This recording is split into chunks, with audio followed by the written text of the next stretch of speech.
Now we're going to get into ripping on the table saw. Probably the thing that you'll use it for most, pretty much what it's designed for more than anything else. Now, for ripping, you just set your fence, the distance from the blade that you need.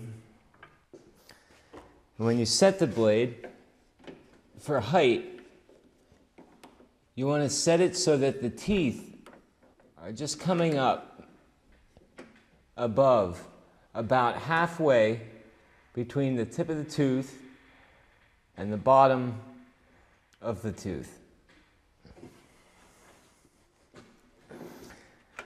This is a 1x4 piece of mahogany, which means it's really 3¼ inches by 3½ inches.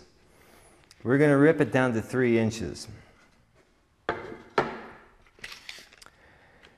You set your fence at 3 inches, measuring to the inside of the blade.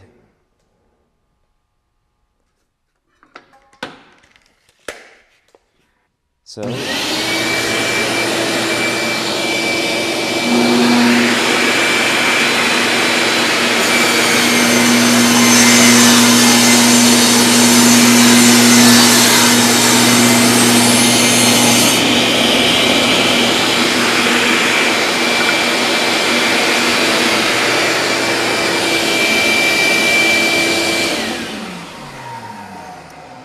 you can see what difference it makes with that vacuum cleaner on there controlling the dust. And here we have perfect 3 inches.